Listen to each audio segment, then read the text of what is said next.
Freedom, man. That's what it's all about.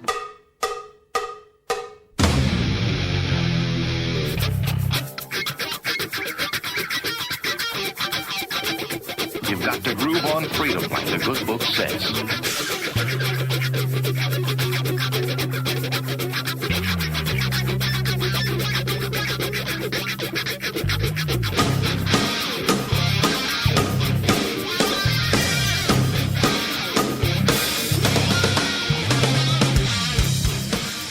Welcome. You are listening to What on Earth is Happening. This show will discuss the topics of human consciousness, mind control, natural law, the occult, and all issues that affect the freedom of the people of Earth. What on Earth is Happening will endeavor to shine light upon the darkness of our world and to offer empowering solutions to the problems we face as humanity approaches its critical moment of choice. And now, here is your host, Mark Passio.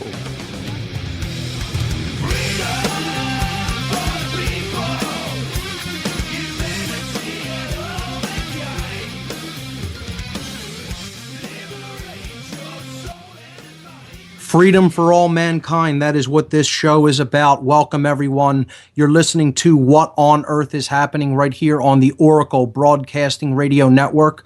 I'm your host, Mark Passio. My website, whatonearthishappening.com. The network's website, oraclebroadcasting.com.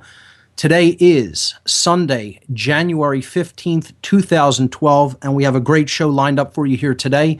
Going to be continuing our ongoing discussion of solutions-oriented approaches. Solution-oriented approaches regarding the problems of human consciousness. And today on the show, we're going to be discussing our second practical grassroots solution that anyone can employ in their own life.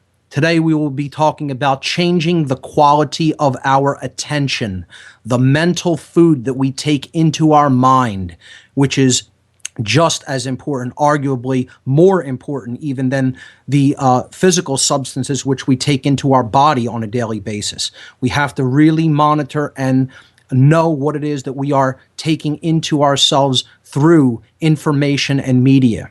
So that's coming up on the show in a little bit. I'll also be taking calls in the second hour. The call-in number, 866-841-1065. Once again, 866-841-1065. You can call and get in the queue, and we'll be taking calls, like I just said, in the second hour of the show today. I do have a couple of really quick event announcements. The first is the free documentary screening and discussion evening that Truth, Freedom, Prosperity, an activist group here in Philadelphia, holds on the last Wednesday of every month, is coming up January 25th, 2012 at 7:15 p.m. at Media Bureau Studios here in Philadelphia. That's in the Northern Liberties section of the city on the corner of 4th and Brown, 725 North 4th Street. This month, we'll be showing the film about human psychopathy and people taking SSRI drugs to numb out their emotions. It's a dual-edged film, partly about psychopathy, partly about the dangers of antidepressant pharmaceuticals. It's called I Am Fishhead. I Am Fishhead. Again, as I said last week, a very strange name, but if you check out this great documentary, you'll understand why it is named that way. The second event announcement is that I will be appearing on the Bob Tuskin Show this coming week. It will be Wednesday, January 18th at 8 p.m. Bob Tuskin, another great radio show host here on the Oracle Network. His show is live every weeknight from 8 to 10 p.m. Eastern Time, and I'll be on with Bob this Wednesday, January 18th at 8 p.m. Eastern. You won't want to miss that. Well, we're coming up to the first break, so we'll see everyone on the other side. You're listening to What on Earth is Happening. I'm your host, Mark Passio. Don't go anywhere, ladies and gentlemen. We'll be right back.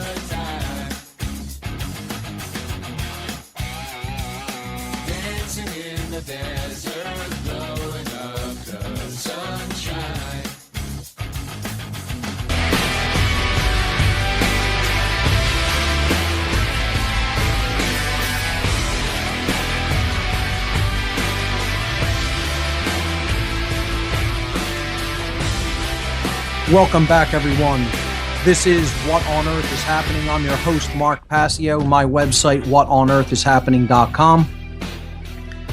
The topic today, as part of our ongoing discussion of solution-oriented approaches, or what I have called the way out, is going to be changing the quality of our attention and really understanding what that means and what it will take to truly do that. So if you'll go to my website, on the radio show page of the website, underneath the player, as usual, there are some images for the show today. These are slides that I prepare that go along with the concepts and ideas that we'll be discussing. There's 13 images up there for today's show. You can click them and get a small slideshow, presented with a small slideshow with those images. So image number one, again, simply is the slide for the section of this radio show presentation that I simply entitled The Way Out, which is all about solutions. Image number two is a recap of the 10 overarching solutions that I have proposed that we actually undertake in order to change consciousness here on the earth.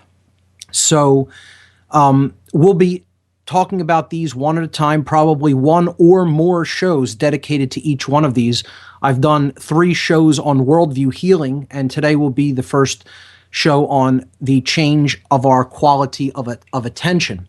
The other solutions listed, of course, developing true present moment awareness, which will be coming up very soon, changing our diet, because what we take into our body physically goes absolutely hand in hand with the mental food that we take in, as I've already said. These are kind of twin solutions, if you will. They go hand in hand with each other. They complement each other. You cannot really decide you're just going to change your diet and not really do anything about the type of information that you take in, because these are all simply forms of energy and vibration that we are taking into ourselves. So wanting to make your physical health better is not going to go as far as it will if you also change the quality of your attention. And that's why I'm doing changing the quality of your attention first, before we even look at changing your diet, because really getting your head right is even more important than getting your body right. As critical as getting your body right is, and how that goes hand in hand with the mind, if we don't understand what we should be paying attention to, again, as we talked about on past shows, attention is a form of spiritual currency. That's why we say pay attention. What will we be spending our time looking into? This will largely determine our worldview. It will largely determine how we view ourselves and others. And it will also largely determine how we act in the world toward ourselves and each other. It will largely determine our behavior that is based upon what we have taken in as mental food. So changing diet will be coming up, detaching from the monetary system to the extent that it is within our possibility to do so. The non-support of those who support the dominator culture. Okay, the non-support of dominators, the people who are with their very actions, with their body that they have sold to the state, ushering in the dark new world order, and how we can basically combat the actual view of that as something that is in some way necessary, or in some way something that we should be respectful of. Okay, so we'll be looking at how to go about showing people that we should not be supporting these dominators, people who think that control is something that needs to be in place in the world in any form other than self-control. Okay, so we'll also be looking at mindfulness and methodologies of meditation. We'll be looking at using entheogens, what is traditionally known as psychedelics, in a conscious context. The power of positive thinking, trying to stay positive through dark times. And then we'll be looking at the responsibility that goes hand in hand with knowledge. And that's putting that knowledge back out there into the world, even though you've taken it in and you may know that's not the end of the journey, that's the beginning of it. putting it out there into the world for others to help awaken them is part of the responsibility that comes hand in hand with having awoken yourself. So, with that having been said, let's jump into the topic for today, which is presented here on slide number 3, changing the quality of our attention. And there is sort of a tongue-in-cheek image there about where most people in the world happen to be, particularly in Western society. You see the typical couch potato lying back in a recliner with the beer in hand and the television remote control. This is, unfortunately, where the quality of our attention as a people, as a whole, still lies largely. And that's a very sad thing, but it's something that could be changed. It is not something that has to be that way. This is a choice. This is something that we can change through an act of our personal willpower, and care plays a huge role in this aspect of change. It plays a huge role in this aspect of the total solution. So changing the quality of our attention is one of the mechanisms. It is one of the methodologies that can actively be employed by us, and we have almost total control over it. Now, we can talk about sources of information and how that could be in some ways limited if you're only paying attention to mainstream media, of course.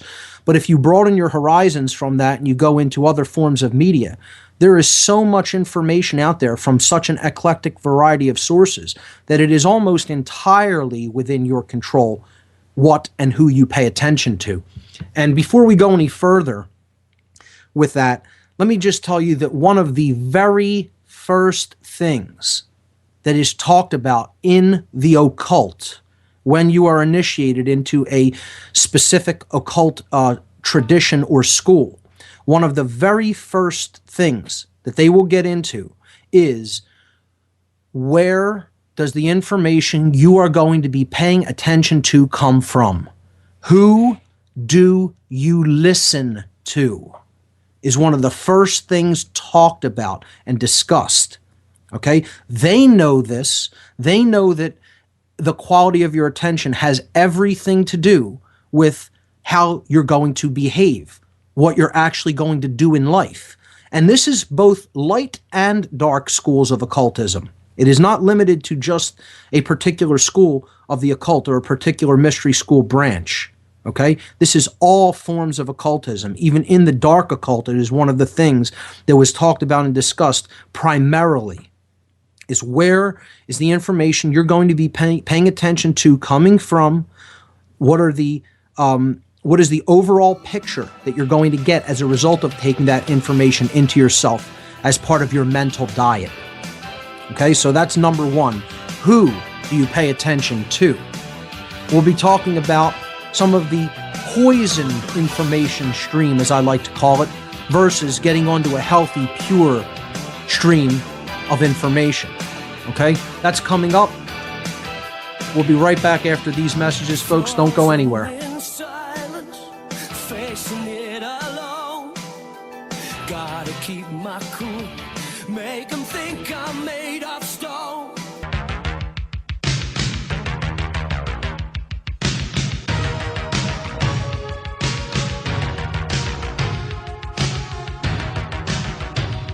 Welcome back, everyone. This is What on Earth is Happening. I'm your host, Mark Passio. Today on the show, we're discussing changing the quality of our attention. Attention, as we've already said, is a form of spiritual currency. When we pay it, we get something in return. And what we get in return for the attention that we pay, depending on what we are paying it to and to whom we are paying it to, we will receive a certain form of change. Okay? So these are all monetary terms. Okay? We pay attention, we get change in return. Okay? What kind of change that will be directly related to what or who we paid attention to and incorporated into ourselves and thus changed as a result. So you could understand how imperative it is that we get our mind out of the muck so to speak, that we get our mind away from the poisonous information stream that is out there, and it is ever present and ever flowing. Okay, we're going to be talking about how important it is to get off of that poison information stream and onto clean, pure quality of information, or in other words, truth. People who are telling us things that we can actually employ in order to change for the better, in the ways that we say we want to change for our betterment, okay? For our prosperity, in ways that truly promote harmony and peace and prosperity in our lives and in our world. So if you're following along with the slides, image number 4 has all of the mainstream media propaganda companies listed on it. And essentially, we looked at in the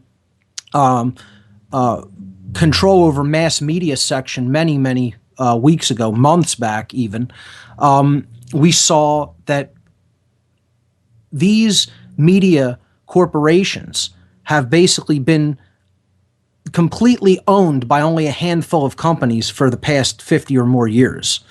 And I think the number was about 6 companies. We looked into who those owners were. There's even a document on the website in that section previously when we looked at mass media, mainstream media, that shows you who these owner conglomerate corporations are. And I'm not even sure if it's even that high now. It might be 5 companies own it all. But it's an ever decreasing number of companies that get to decide what the vast majority of people see and hear on a daily basis, and they're ever centralizing their control over the information. So if you're getting your information from many of these mainstream corporate-owned sources, you can bet it is completely biased. It says nothing negative about the people who own and control them from a financial and monetary perspective, okay? So you're not going to hear anything bad about the government, the military, the pharmaceutical companies, the oil industries. These are the people who actually own mainstream media. So they're not going to allow on their networks and in their papers any negative information about that. Therefore, you're getting a skewed perspective. You're not getting all of the data that is required to make informed, thoughtful decisions that is based on a total picture. You're only going to get parts and pieces of the picture, and even those will be slanted and spun in the ways that the financiers of these media corporations want you to think about it, and the way that they want you to perceive it. So when we look into mainstream media, we see that not only are they steering perception, is it pure perception management, but it is also directly related to worldview poisoning. Okay, we just came off a 3-week look into how to heal a damaged or poisoned worldview in the worldview healing section of the solutions of the way out. Okay, but if you're looking at slide number 5 now, mainstream media always attempts, in acting as the gatekeepers for the true wider perspective that we could gain if we go outside of them, okay? They're always trying to keep us in the box thinking. They want us to think of the world as perpetually dangerous. Stories about death, the whole idea of if it bleeds, it leads, are going to be highlighted. Anything that promotes human nature in a negative way, because they are trying to control your worldview. They're trying to get you to think negatively, and most of all, to think fearfully, to keep you in a vibratory state of consciousness governed by fear, which is the dark force, the dark polarity that leads to wanting to control and then ultimately leads to the extermination of freedom and chaos in society, which is where we're rapidly headed if we don't change that worldview by getting off of this poison. Okay, they'll always highlight anything that emphasizes how much they say you need the state. Okay, anything that if people are in some sort of chaotic or disorderly form at any given time, okay, they'll always talk about the role that authority needs to play to make that right. They're always teaching poisoned worldview, the worship of authority, that control is good and necessary, okay?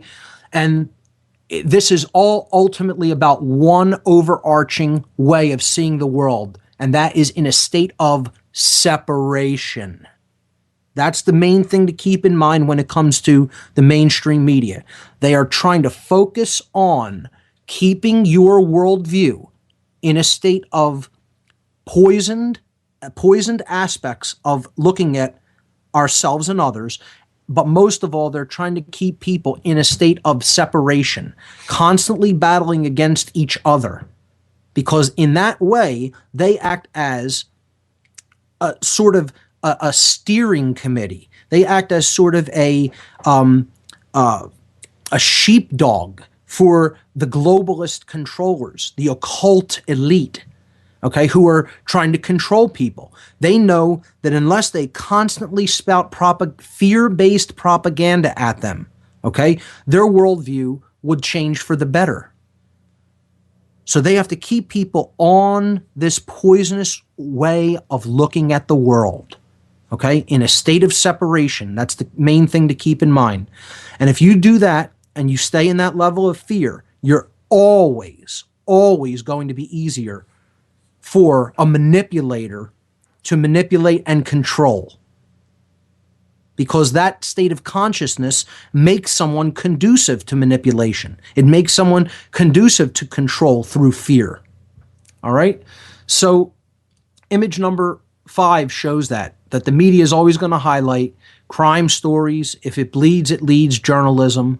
Okay? Always talking about that, the state must control people, bow down and worship authority. Okay? Never question authority. The authorities are your friends, the quote authorities, okay? And it's always going to highlight fear of the unknown, fear of natural disasters. You'll see floods, fires, earthquakes, and they'll harp on these stories forever, okay, to keep people in that panic mode, in that fight or flight modality of consciousness. So I want to read a brief quote by the artist and philosopher Ian Williams Goddard, who I'm going to read another quote from later in the show. He said regarding the media, the road to human freedom questions authority. The road to serfdom obeys authority without question. Dropping any pretense of independent investigation, the major media obey and relay the word of governmental authorities without question. The road that the major media would lead us upon is quite clear. It is the road to serfdom. With that, we'll be right back after these words. Don't go anywhere. More on the change of quality of attention coming up.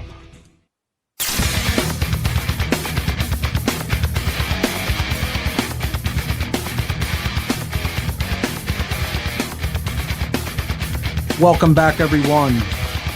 I'm Mark Passio, and this is What on Earth is Happening. We're talking today about the change in our quality of attention as one of the solution-oriented approaches that we can employ actively through an act of our own will in order to create positive, empowering change in our world. We were looking at image number 5 on the What on Earth is Happening radio show page underneath the player images for today's show. We were talking about all of the ways that mainstream media negatively influences the human consciousness. It paints an incomplete picture which lacks unity. And this is, of course, done because they are corporate owned. It promotes ego identification through constantly highlighting separation. This ultimately creates a scattered, schizophrenic worldview driven by fear. And of course, the mainstream media is constantly teaching people to obey authority, the externalization of authority, never looking at yourself as a sovereign being in control of yourself, your own thoughts, your own emotions, and your own actions. Okay? I read a quote by Ian Goddard that the road to human freedom questions authority. The road to serfdom obeys authority without question. Dropping any pretense of independent investigation, the mainstream media obey and relay the word of governmental authorities without question. The road the major media would lead us upon is quite clear. It is the road to serfdom, to enslavement. So we have to disconnect from this poison stream, because if it's not one that is highlighting all of the fear and all of the separation, as we see in slide number 6, they're going to feed you mindless forms of amusement and entertainment. Just pure nonsense that is completely unimportant. Okay, if you like sports and you enjoy being an athlete, wonderful. I'm not completely saying that sports are evil in any way. Okay? I'm also not saying don't enjoy a movie every now and again. Yes, it's a form of art. And allegorical movies, allegorical fictions can be wonderful ways of looking into the world, seeing how art imitates life. So my point here is that they are going to highlight all of the trivial aspects of amusement, entertainment, celebrity, sports, gossip, etc. And this is done for a reason. It is to keep the mind entertained, to keep us amused. There's a reason for that. We need to really look no further than these words that I've just used. I constantly talk about the power in language and the meanings of words. I mean, just look at the word amusement. The word amusement, if we break it down into its constituent elements and then do an etymology on it, it's amazing what you'll find. A, in Latin, is a prefix that means away from or the negation of. Right? Muse comes from museo, which means to think. And then mentis, meant, the mind, from where we get the word mental from. So it's to take the mind away from thinking. That's exactly what the word amusement means. The word entertainment, the etymology of the word entertainment, people would be fascinated to understand that. Inter in Latin means during or while. Tain is derived from teneo tenere, which means to hold or to keep. And then mens, mentis again, mente, mind. So it is to hold the mind during or while something is taking place. Well, they're holding your mind. That's what entertainment is about. They're holding your mind while something else is going on. And that something else is not for your betterment, I can assure you. We need to get our mind away from wanting to constantly be amused and entertained, because these are holding it in states of not thinking, not critically thinking for ourselves about the events that are taking place all around us, or even more fundamentally than that, about what's really going on inside of each one of us, paying attention to what's taking place within the psyche, within the self. So if we're going to really heal the quality of our attention, fundamentally shift it and change it, we have to get out of the wanting to be a little baby constantly eating candy, constantly being entertained and amused. It's about growing up. It's about emotionally becoming a true emotional adult and wanting to look at the truth, developing a desire to know. Not to have ill-formed opinions, but to eclectically take in information from a wide variety of sources filter it, analyze it, and understand it so then it can be truly employed and used for the betterment of humanity. So that's all I'll say about the media focusing on forms of entertainment, amusement, celebrity worship, etc. It's all just there to hold the mind in thrall, because that's ultimately what this all comes down to, as we see in images number 7 and 8. It's about holding the mind in a state of fear and depression, of hypnosis. Okay? Because that's what the media does. It's a bombardment of information to keep you underneath the rubble, so to speak. Okay? It's a barrage. And you just look at the word hypnosis. I wasn't really even planning on talking about that derivation, but it comes to mind. I mean, you see these images here are all about basically putting somebody in a trance, in a state of thrall, in a hypnotic trance, so to speak. The word hypnosis, hip in Latin, or hypo, means under, and gnosis is knowledge or information. Okay?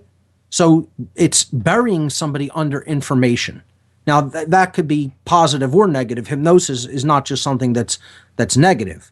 You could do powerful forms of positive hypnosis as well, putting someone under the information that they need for a time, basically getting them to go under into the subconscious mind and learn the information that is there. That's also what hypnosis is. But they're using it to influence the mind for the negative, to keep people in a state of trance. So that's what image 7 and 8 highlights. Keep people in fear. They're easier to control. Tell them to buy all the products that are no good for them. Get them to identify with wanting those things because they're incomplete without them. And ultimately, it's all about, as we see in image 8, I blew up the slide there on the bottom left of image 7, showing what they're really trying to do is get people to just bow down, worship the authorities, act like a good sheep that is easily herded by the sheepdog, because that is the role that the mainstream media plays. And let me tell you something, folks. If you think these people aren't doing this knowingly, some of them, they're just, go along to get along, and they just want a paycheck, and they just like the lights and glamour of it. And some of them get off on this little mini God complex of we can shape reality in the minds of other people. But let me tell you something.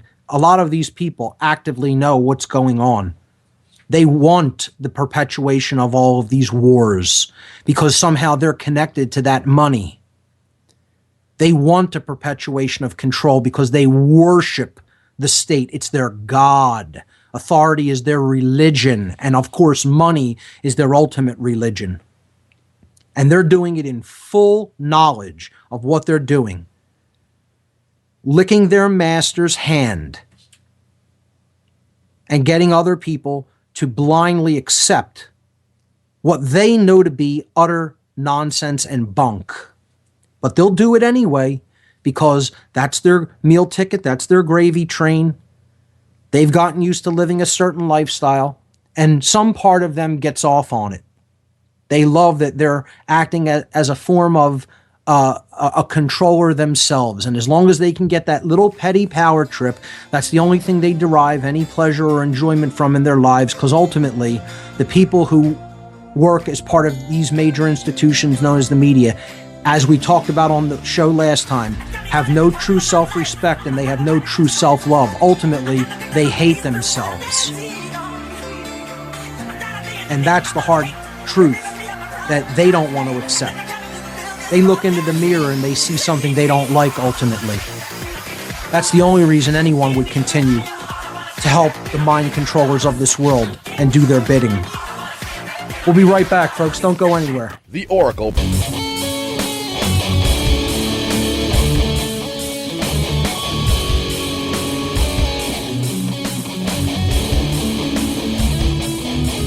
Okay, everyone, we're back. This is What on Earth is Happening. I'm your host, Mark Passio. My website, whatonearthishappening.com. I'm going to be getting to the real meat of the matter of changing the quality of our attention now and why this is so critically important. We looked at the first 8 slides on the radio show page of whatonearthishappening.com, and now really the centerpiece for this radio show here today is slide number 9. I'm going to focus on this slide for a bit because it's so important to really take this in and understand it. The slide is titled, How Our Quality of Attention Affects Our World. What I'm ultimately going to be showing people through this slide is how, through our choices, we are creating a quantum effect upon the manifested reality in which we live. Okay, that's this is another expression of the basic law of attraction.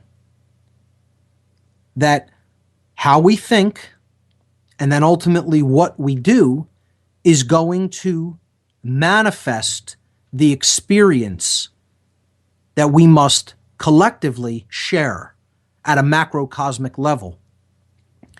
Okay, this is how the collapse of a wave function works. Quantum means amount, how much of something there is, and the very small, the microcosmic or quantum level, the individuated choices that we make regarding our consciousness and the quality of our attention, what we pay attention to, what we take into ourselves, these tiny choices that we do every single day, every moment of every day, ultimately build up, and then they create a macrocosmic manifestation, which is ultimately the experience that we then must live with. So this slide shows you 2 large information pools or streams. And you could look at these as infinitely large. There's an infinite amount of positive, empowering information based upon truth, based upon principles, based upon natural law, morality, etc. It's out there, believe me. And it's practically infinite. No one person could take it all in within a lifetime.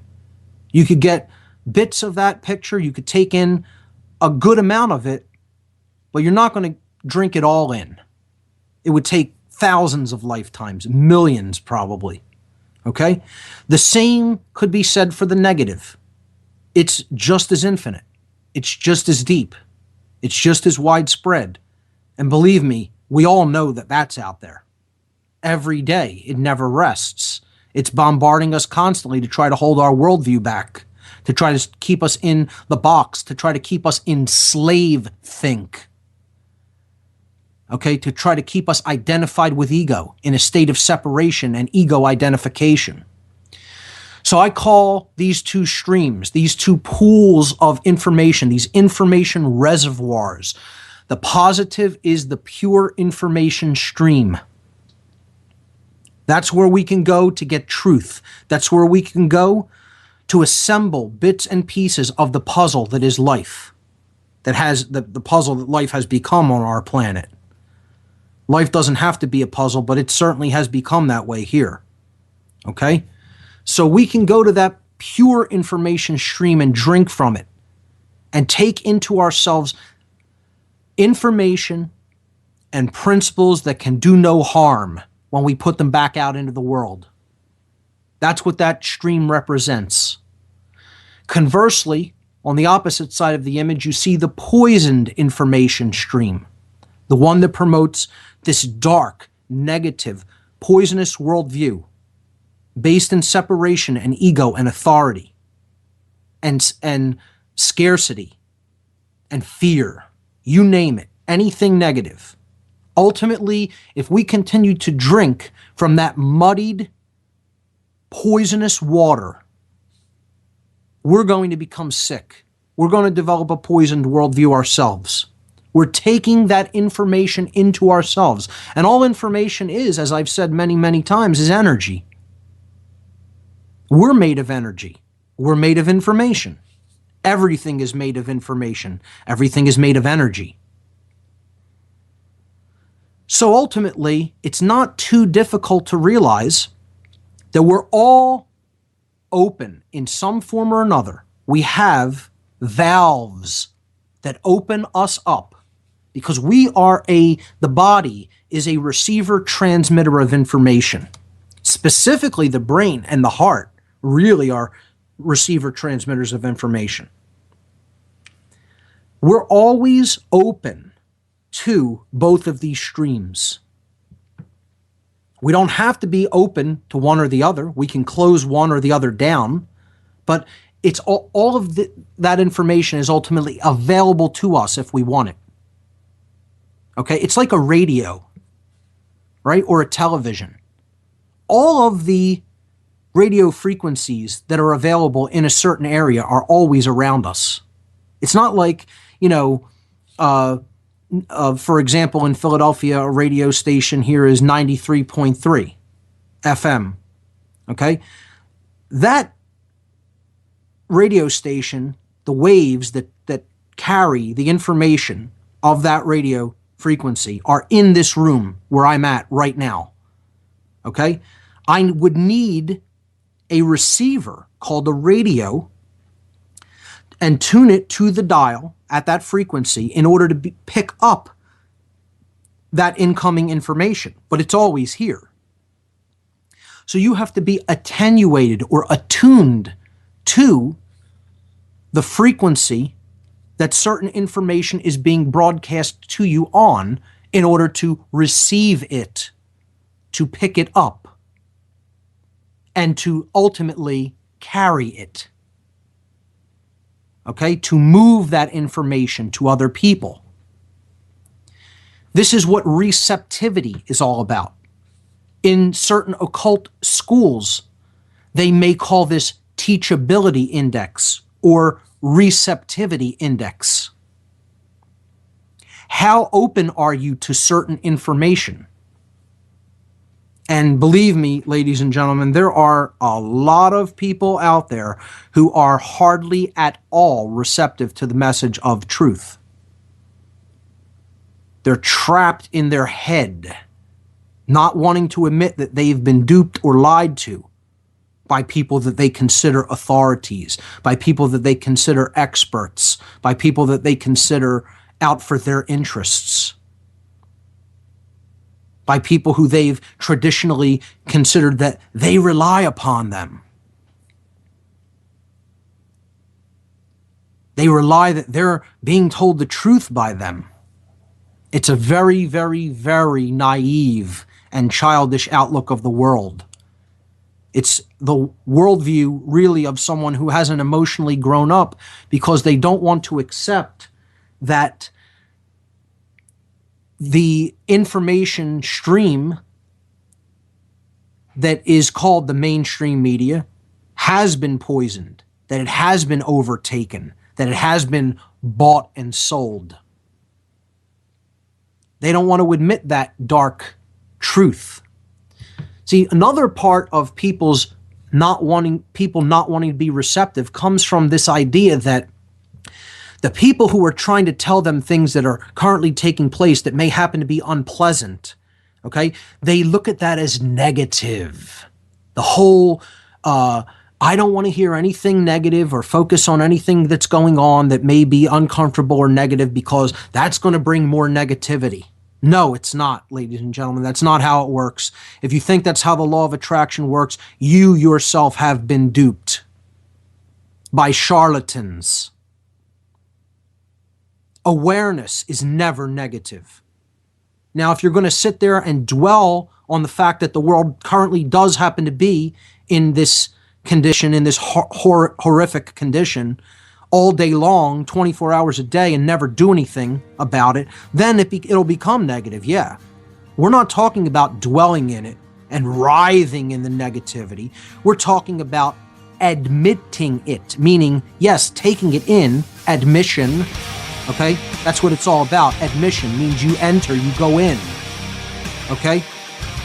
We have to admit that it's going on and then work to change it because we've become aware of what is actually taking place by looking at the negative. I'm going to continue with this metaphor of how our quality of attention affects our worldview on the other side. We'll be right guys, back. It's Chris Gio of Truth Frequency Radio.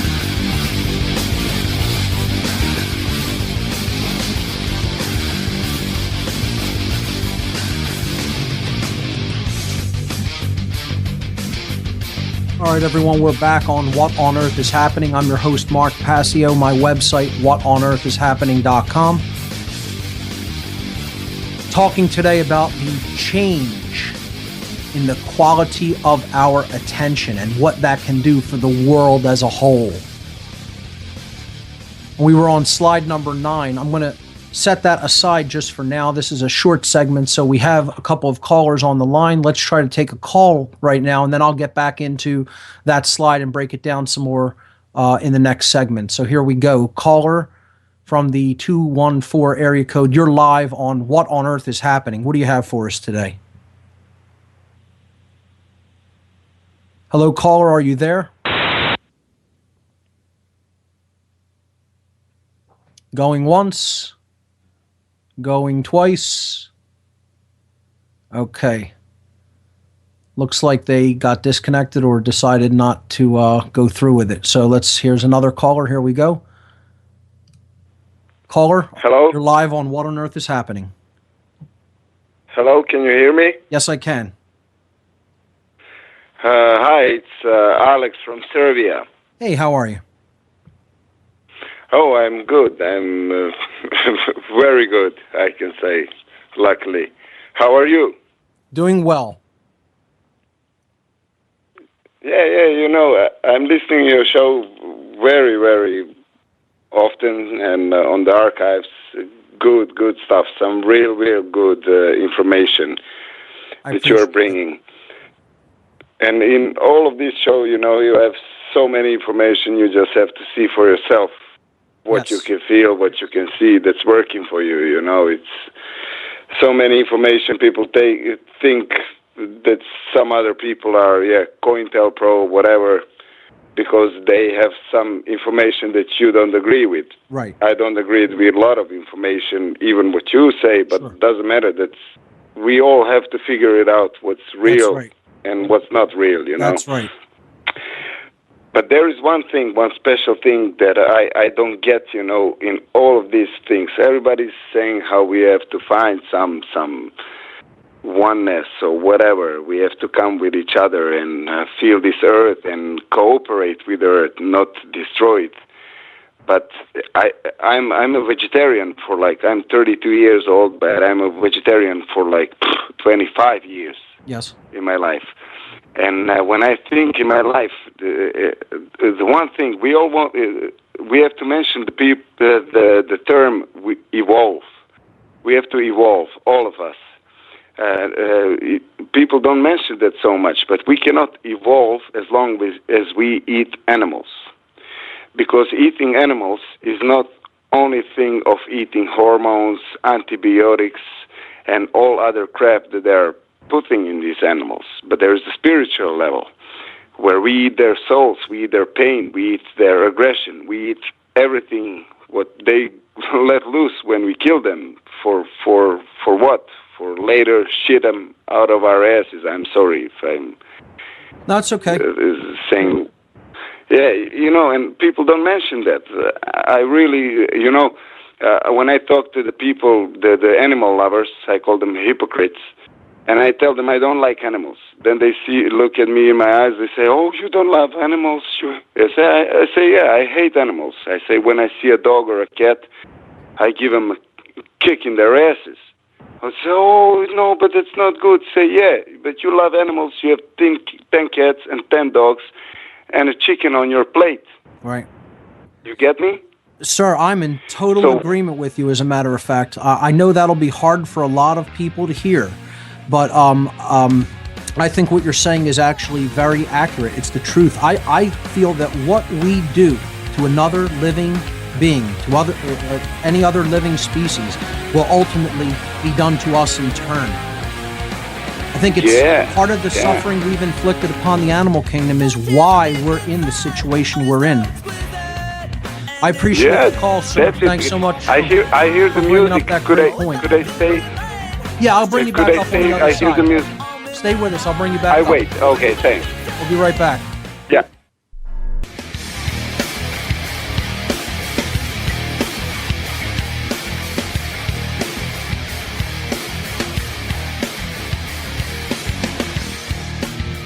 We're back.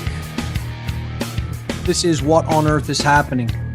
Before this last break, I was on the line with a good caller from Serbia. Alex. Hi, Mark. How are you? Yes, I am. Can you hear me? Yes, we can. You can continue. Yeah. I was just trying to make a point. You know, it's all about the evolution, how we evolve with this earth that we are living on, how we treat animal, even insects around us, the ants, the flies, whatever is around us, plants. And the biggest problem is because it's all about evolution, how we treat the earth, and nobody's mentioning one important thing. Because look how we feed up, how we let our kids grow up. We learn our kids to love animals, to love the dog, to love a cat, to love a lion or whatever. But at the same time, we learn them that it's not bad to eat the chicken on the plate, or a piece of pork, or a piece of whatever, of a dead animal that's pain, that's real pain. But we create some kind of double morality, you know. We teach them to love the animals, and we teach them that's not bad to kill animals. It's not. I mean, if we have to survive, you know, and you have to kill an animal, that's a different thing, like the Indians did and Africans did. But what we're doing is simply madness. As long we think about freedom and we think about against New World Order or whatever, but as long we think for the positive, but we don't start changing ourselves. This is the crucial thing of our evolvement. We cannot evolve if we eat meat. That's the only truth I feel in myself. The rest, Illuminati or whatever, pineal glands, chakras, I don't know about that. But this is thing I feel real deeply in myself. If we as a human species want to evolve, we have to stop eating meat and start respecting the animals, because they are more spiritual beings than we are. We have the mind, we can think, but they are more connected to the earth as we are, and we have to respect that. You Alex, know what I mean? Can you understand? Alex, I'm in total agreement with you. I want to thank you for bringing up that point. And to tell you the truth, that is why I became a vegetarian. I didn't become a vegetarian for dietary reasons. I became a vegetarian because I wanted to respect all consciousness and alleviate the suffering of all beings, not just human beings. There's a phenomenal movie out there, phenomenal documentary. I've talked about it before on this show. If people could have the Constitution to make their way through this entire movie, I think it will change some of their perspectives on what we do to animals. It's called Earthlings. Earthlings. Okay? And if you watch that movie, I guarantee you're going to think differently about the entire meat diet. And I know that's going to upset a lot of people, and that's fine. You know, just what Alex just said resonates with me. You know, I looked back, let's say about 7 years ago, before I became a vegetarian. I've been a vegetarian since about 2006. Okay, so I've been a vegetarian for about 6 years now. Yeah, about late 2006, I think it was, or mid 2006. So about 6 years, okay? And before, when I knew what was really going on in the world, okay, I started to reach this understanding that Alex is talking about, that if we're going to alleviate suffering here, it can't even just be about human suffering, it's got to be about suffering, period. Okay, suffering for all beings.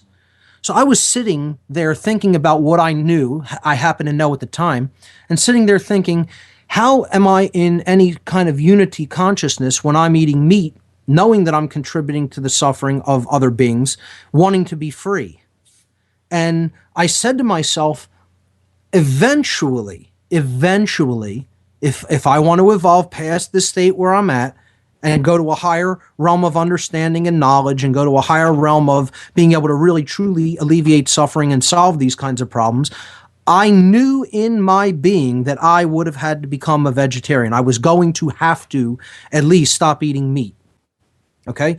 And the thought seemed impossible at the time. It was like, how am I ever going to do that? Is that even possible? That was my thought. It was the thought was so overwhelming to me that I was like, how am I even having this thought? Because I can't even imagine that I could ever possibly do that. And you know what happened?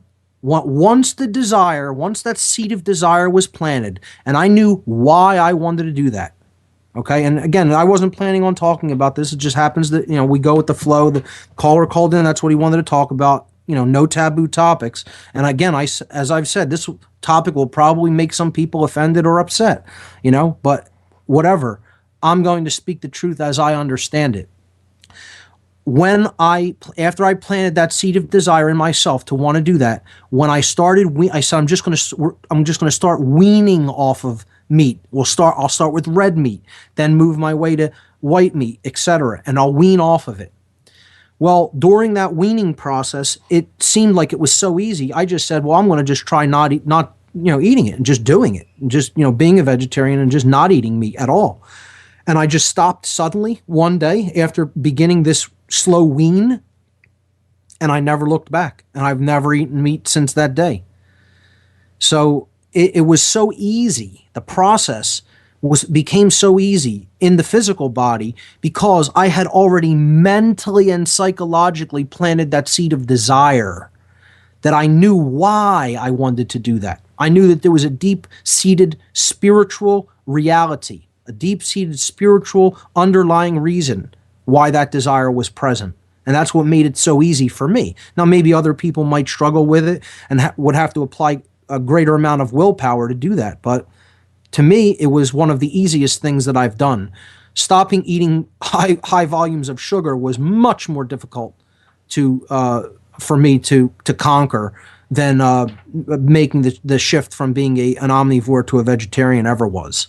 So, great call. I appreciate what you've said there. So we'll take some other calls in the next segment. I want to go back to the chart and talk about this in the remainder of this segment and the beginning of the next, of how our quality of attention affects the world at large that we live in. So we saw these two information streams, one that was pure, that had truth within it, that had powerful, empowering information, and the other that was poison, that was based on separation, and it was based on the inversion of truths, falsehoods coming through the mainstream media, etc. What we have to understand first and foremost is that no information is inherently positive or negative. It's just information. Okay, we can't label it and say that's negative to look at that. Okay, we have to be aware, as I've already said. Awareness involves admitting information, even if it's unpleasant, even if we're not comfortable with it. We have to employ our will to take it into ourselves and know that it's there. That's different than being obsessed with it. That's different than dwelling on it, okay, writhing in it, okay? But awareness is what is needed, and it's not negative. If there's a storm coming, getting prepared for that storm that is coming is not negative. It's admitting that which is, and then doing something about it. We'll pick this up on the other side. We'll be right back. The Constitution like...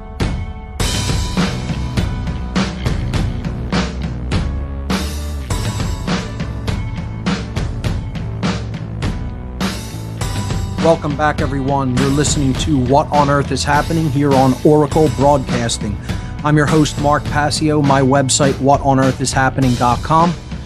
We're talking about the change in the quality of our attention. What do we pay attention to? What do we become like as a result of what we pay attention to? How does that then affect our behavior and then subsequently affect the world at large? Well, we're looking at image number 9, slide number 9 on the What on Earth is Happening radio show page or with the podcast. If you're listening via the podcast, this would be show number 91. Image number 9 shows how our quality of attention affects the world. Okay?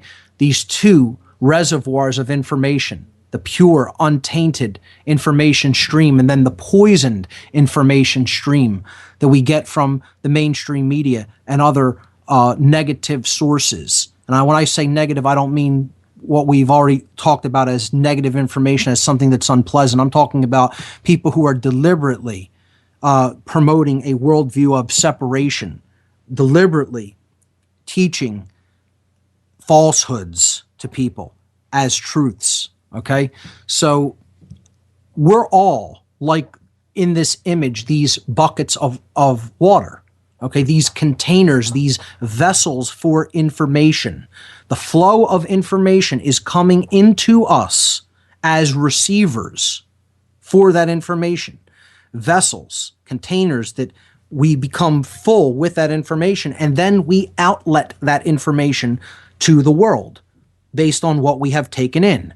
So I've labeled input at the top of the bucket and output at the bottom of the bucket. Just imagine that there's like a little valve, two little valves or faucets on the bucket, just like you would see on a sink. Okay. One, if you turned it on and let information from one of the reservoirs into that bucket, would fill the bucket with pure information or truth. If you turned the other valve on, it would bring sludge and sewage and pure slime and muck into the bucket from the poisoned information stream. Now, most of us are a combination of these two forms of information. Some people have some truth. Some people buy into some of the nonsense and lies. Some people have fed themselves a continuous diet of poison mentally from pretty much the day that they were born. It's been fed to them, and they've continued to feed it to themselves, even after they had a choice to turn that poison tap off. Well, we are all these individuated units of consciousness at work in the world, okay? The quantum, okay? The packet, the amount, the monad of consciousness, some traditions call this, okay? What we then contribute to the world is a direct result of what we have taken into ourselves. So the output line shows that this flow of information then goes into the pool that we all share. We're all swimming in that one pool. That's the world, representatively. Okay? And therefore, we're all contributing that to that pool of information that is the world. That is the manifested reality in which we live, that has become that way as a direct result of what we paid attention to, and therefore what we output. It's just like a computer. If you put good programs into it, it can do amazing things. And when you output something, the output will be amazing. Okay? The output will be absolutely breathtaking and stunning. Okay? If you input garbage into it, then your output is also going to be garbage. So there's no way you could make that swimming pool nice and crystal clear and pure, full with pure water, if you are maintaining a connection to that poisoned worldview stream of information. And that's what the mainstream media is. It isn't to say they can never tell you anything that's accurate. Okay? It's like the poison pill phenomenon. Okay? If you want to hand an animal or some kind of a animal that's perceived as a pest, a piece of poison, okay? I don't think you should do it, but I think, many people have done this. They disguise the poison by wrapping it in something that the animal likes. And it's largely the thing that the animal likes because it only requires a very tiny bit of the poison to kill them. So it may have even 90% truth, but they're wrapping the poison around the thing that the animal will take. Okay, and that's what a lot of the disinformation specialists that are out there will do. And there are disinformation people out there. It isn't like they don't exist. I think people are overly paranoid about how many people are disinformation, but it does exist. So we have to be discerning about what we take in, just like we're discerning as to our diet, our physical diet, as to what foods we take into our body, which our body then processes. We need to be discerning, apply the methods of the trivium rigorously, and filter information and basically take in that which is pure and leave the rest behind. That's why I tell people, don't just automatically agree with and accept every single thing that is said, even on this show or in any source of information for that matter. Like Alex said in the previous call, you have to do your own research. You have to do your own homework and find out, according to the best of your capabilities, what is accurate, what is true, and what is not. But that involves taking in information from all avenues. It means to keep an open mind, to be eclectic about the sources of information that you take in. When it comes to the mainstream media, understanding how they're financially connected to these larger corporations and business interests is going to show you that almost universally in any form of mainstream media, these people are not going to be giving you the big picture. They're going to be steering you in a certain direction for a certain purpose. And that's why the mainstream media is so dangerous, especially in the modern world, because it's not about real journalism or telling the truth anymore. It's about money. It's about their God, their universal religion, money. So let's take a call real quick. Here we go. Caller from the 702 area code. You're live on What on Earth is Happening. Welcome. Welcome. Yeah, this is Richard, state of Washington, but I'm on the road, and so I'm a little absent of information I'd like to give you. But I'm kind of challenging, as I challenge Bob Tuskin's approach to the vegetarianism. The books to read would probably be The Secret Life of Plants, but more important than that, and Bob got Nora on the show, would be Primal Body, Primal Mind. And what these are telling you, though they don't specifically enlarge on this, is the fact if you study the digestive tract of the human being, it is 80% designed to be a carnivore. It has exactly the digestive tract of a wolf, a dog, or whatever. It does not have the digestive tract of a sheep. All vegetarian animals have multiple stomachs, or most do if they do any efficient digestion, and we only have one, and it's based on hydrochloric acid, which is for the breakdown of proteins.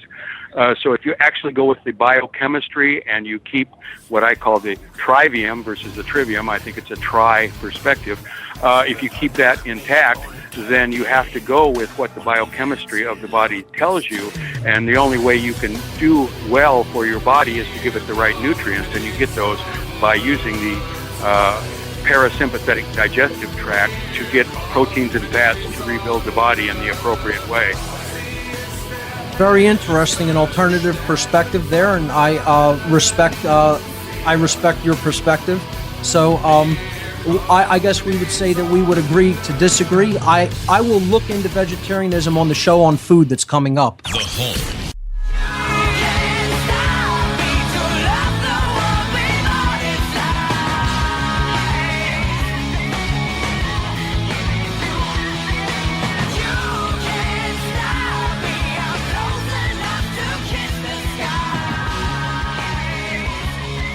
Welcome back, everyone. This is What on Earth is Happening. I'm your host, Mark Passio. My website, whatonearthishappening.com. An interesting caller in the last segment. I don't dismiss everything that he is saying. However, from Washington State, but I am going to get deeper into the choice of vegetarianism on a future show, specifically when we talk about solutions regarding food and what we can eat and how we can change our diet. All that I will say is, yes, there are some truths to what the last caller just brought up.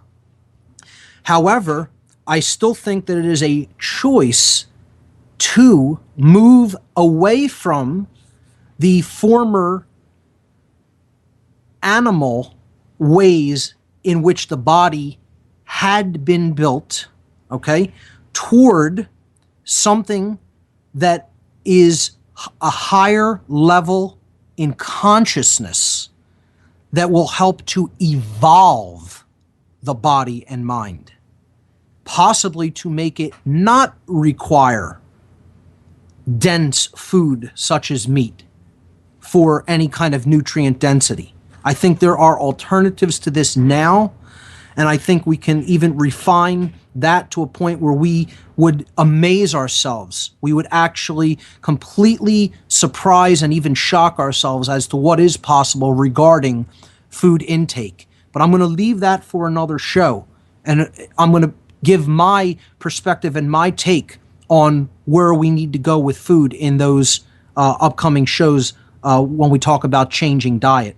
I want to get back to changing attention in this show, and we still have a couple more callers on the line. I'm going to get to them, but I want to talk about that quantum effect once again, that we have to keep in mind, that we are all individuated units of consciousness taking in information, processing it, making decisions based upon it, as we see in image number 9, these individual buckets that are then going to be outlet or poured into this pool, okay, actually create the reality that we must share, that we must collectively experience. Now imagine there are 7 billion of these buckets, all connected to these 2 infinite reservoirs of information.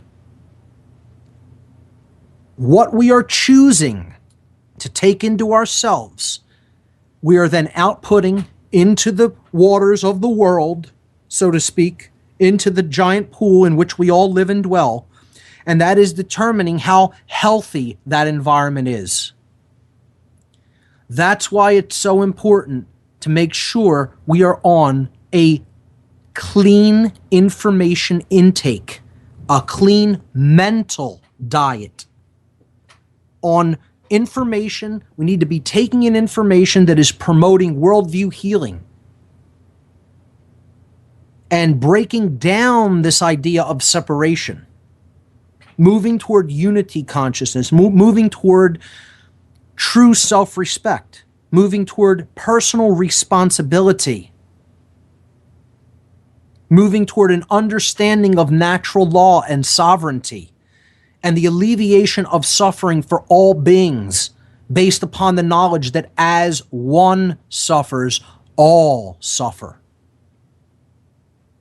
It's not an easy task to get the mind to that place in consciousness based on where we're at now and what we're constantly being exposed to through mainstream sources of media. One of the ways we can do this is in image number 10, which shows a library shelf of quite old books. I was going to take a shot of my library. Maybe I'll add it in the aftermath of this show. I didn't really get a chance to take a good shot of it, but I think I'll take a shot of my wall of books here in my home and show it to people. And it's not the only bookshelf in the house. It's overflowing. You'll see in the picture that there's a stack of books in front of it because I have so many books in this house that it's become extremely unwieldy to even manage them. I have to start weaning my collection a little bit. But my point here is about books in general and people thinking that they only need to take in, I could just take in information through the internet or through the TV or through, my MP3 player, etc. Ladies and gentlemen, books change the nature of the human brain for the better. Reading is something that we all need to do more of, including myself. I read an unbelievable amount, but I wish I was a faster reader. I've said this before on the show.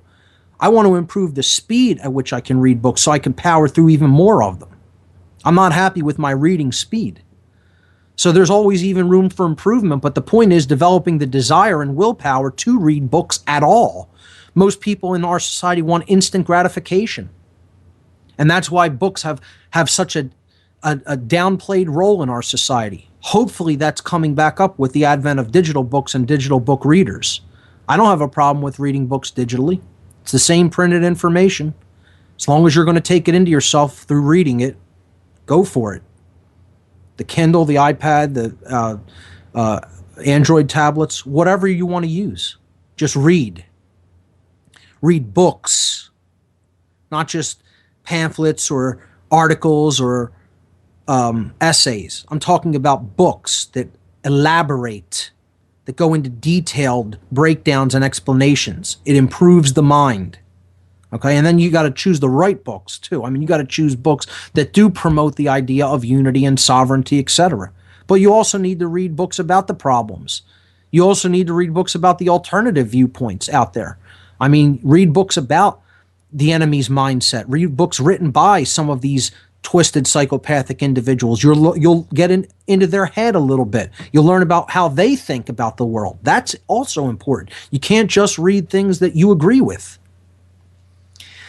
The word book, as we've said on this show before many times, in Latin was liber, L-I-B-E-R. And that is the same word as the word free in Latin, liber, where we get the word liberty from. That's how important books were to the ancient Romans, that they had no different word for free and book. They were the same word.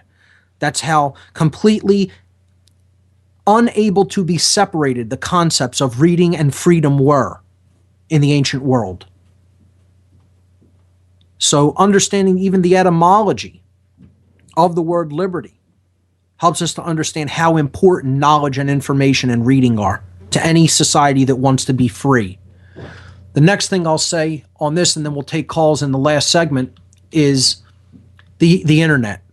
This is one of the most valuable, important resources that we should cherish and understand how empowering and important it is and what kind of a world of information it opens up to the minds of human beings. And we need to protect it as a resource and make sure garbage like SOPA and other bills that are trying to murder the freedom that the internet represents, the intellectual and mental freedom that it represents, from going through and taking that away from us.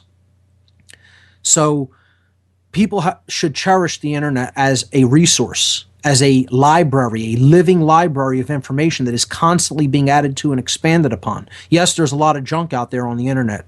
Of course, there's lots of things that can distract you on the internet and get you paying attention to trivial nonsense too, and just things that are disinformation or just things that aren't true at all. But again, that's where applying the tools of information input, processing, and output can come in to play to determine what is true, to weed out the negative, to weed out the trivial, to weed out the inconsistencies and the incoherence, the non togetherness. Okay, the things that don't fit can be separated out and weeded out. Okay, the things that don't make sense, the things that aren't based upon true principles, the things that aren't based upon morals and natural law. We can identify all of that, those poisonous elements, and filter them out, just like we would filter water. Okay? That's what the trivium is there for. That's what any critical thinking system is there for. It's a filtration system so that poison doesn't get into our mental intake, and that our water, so to speak, is as clean as possible for when we are then going to output it to other people. I have a couple of quotes to wrap this up on, and then we'll take calls in the last segment. Thomas Jefferson once said that if a nation expects to be ignorant and free in a state of civilization, it expects what never was and never will be. Ignorance, ignoring what is, and freedom do not exist simultaneously. They never have and they never will. It's a pipe dream if you expect to remain ignorant and suddenly magically be free. Doesn't work that way, folks. We'll be right back. I'll read the last quote to wrap up the presentation, and then we'll get to your calls. Hey guys, it's Chris Gio of Truth Frequency Radio.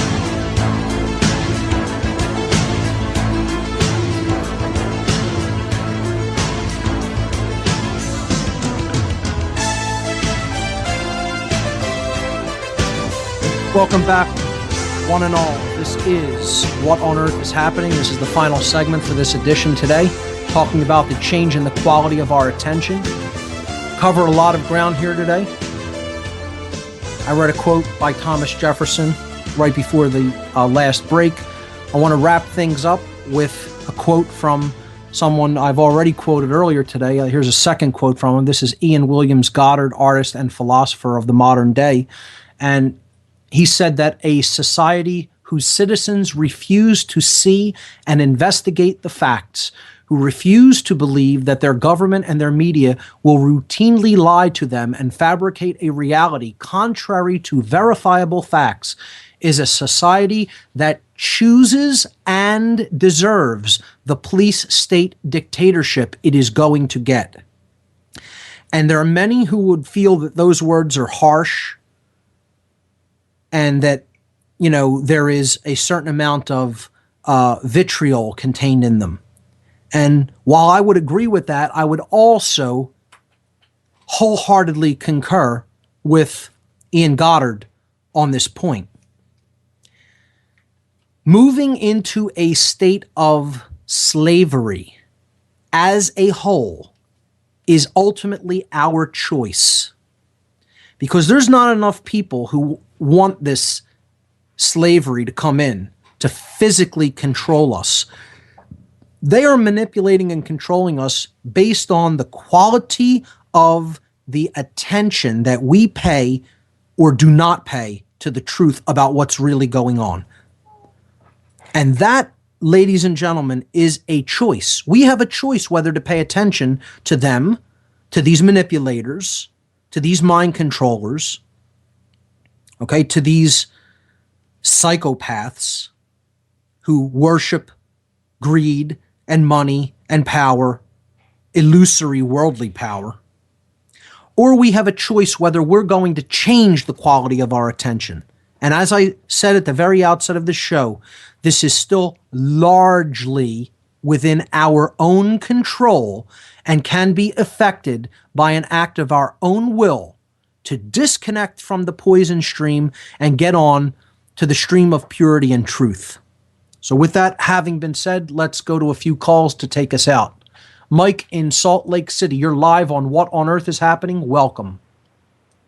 Thanks, Mark.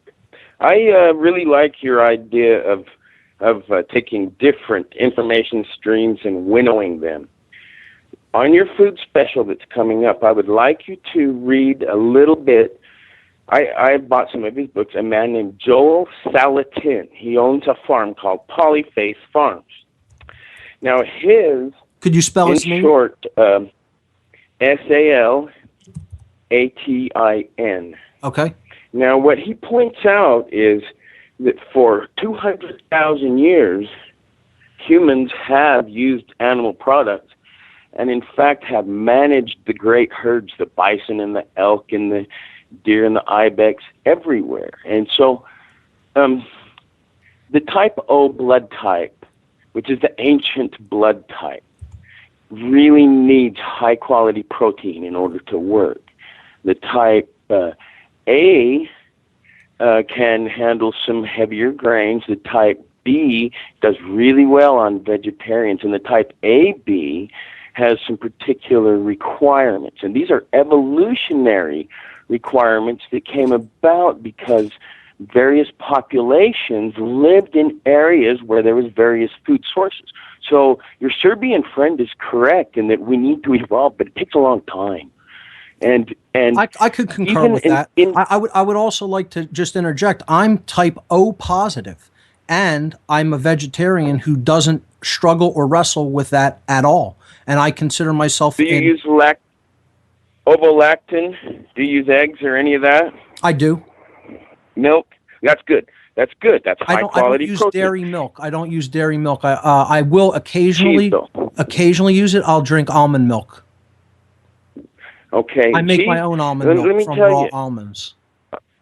These things, well, there's no such thing as a raw almond anymore. Did you know that the FDA has required that almonds be processed either through heat or a chemical? And they can sell them as raw, but there's no such thing as a raw almond anymore unless you get off of the tree. They're essentially pasteurized with heat. Yeah, they also pasteurize I've a heard little this. chemical in there too. Right. So they're terrible. But I would say this lastly. His gist is this. Chickens eat pests and poop in the grass and create topsoil. Vegetables require tillage. Tillage burns topsoil. We need a mix. I mean, it's not all vegetarian, all meat all the time. There's a balance on this planet that we have created. And humans are not an absent minus in this equation. We have been doing this for hundreds of thousands of years. If we came to North America before Columbus and all the diseases, all the understory was burnt. Nut trees everywhere. The understanding of America as a pristine wilderness is vastly overrated. It was not like that. And we have always used animals. We have to have them. They build topsoil. We can't live without them. And if we just gave up on chickens and cows and pigs and everything else, I'm afraid then you have to create chemical fertilizers. Well, perhaps and then we have to mine all the guano. Perhaps we could keep them on the growing areas, but simply not slaughter them and then consume them ourselves. I mean, that's what they do in India. Yeah, that's absolutely possible. So, Mike, great points. That's their religion. Great points that you've brought up. I'm going to move on to a couple other callers and try to get them in. But thank you. Thanks so much for calling in. Great. Here we go. Caller from the 251 area code. You're live on What on Earth is Happening. Welcome. Hey. Hello. Hey. Yeah, Mark, I love your show. I've been listening to all the podcasts during work. Great, thanks. Really awesome information. I really like you're probably one of the only ones out there giving out this kind of occulted information. Well, I appreciate that. You have a question? I wanted to ask you. Yes, sure. Go ahead. Yeah. Have you ever seen the documentary Ring of Power? Oh, absolutely. I think that's a pretty good one. Yeah. The 4-part and the connections series, right? There's a lot of. I don't even know. I've only seen the second one. I've been looking up just to find the first one. I didn't know there's 4 parts. I'm not sure. I think so, but I have seen it. I definitely enjoyed it and thought there was a lot of good information in it. Yeah, there's a lot of questions I had with it, but it was a really alternative perspective that I liked. Another interesting thing I found out when you were talking about the dollar bills and things like that, our silver dollars, they were coined at 0.77 ounces. Interesting. Troy ounces. Yeah, I looked that up. So I thought you'd like the information if you hadn't heard it. Could be coincidence, but you'd be surprised how much numerology is in things that are all around us that's there deliberately. But interesting point. Oh, yeah. Yeah, there's just so many coincidences. It's beyond coincidence. Well, I want to thank you for calling in. I have one more caller that I'm going to try to take before we wrap it up. Thanks so much. All right. Well, thanks a lot. Bye. Thank you. All right, last caller for the day from Philadelphia. You're live on What on Earth is Happening. Welcome. Hey, Mark, it's Mike. Hey. Mark, I'd love to talk about the ladies and gentlemen, Michael Kelly, a speaker from the Free Your Mind Conference. Mike, welcome.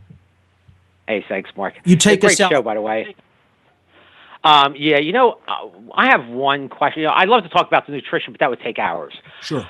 But one of the things I found really great about in your grassroots solutions, all this stuff is really positive. The problem here, though, is one small one, and it's detached from the monetary system. Oh, yeah. The deck is stacked against us so badly. How can we possibly do that when, you have the tax man breathing down your neck for his cut, and you have to use Federal Reserve notes, or you have to use the digital exchange. How can we possibly break loose One of the most without having difficult. Yeah. One of the most difficult, Mike. We're going to talk about it on a future show. And hey, Mike, we got to get together because we could talk about that a little bit and then maybe bring up some solutions on a show together. What do you say? That sounds like a plan. I'd love to. Awesome. Ladies and gentlemen, Michael Kelly from the Free Your Mind Conference. This is one of the guys who woke me up, folks. That's how long he's been in this. He's been awake way longer than I've been awake. So listen to people like Flawless Mike. Science believes you deserve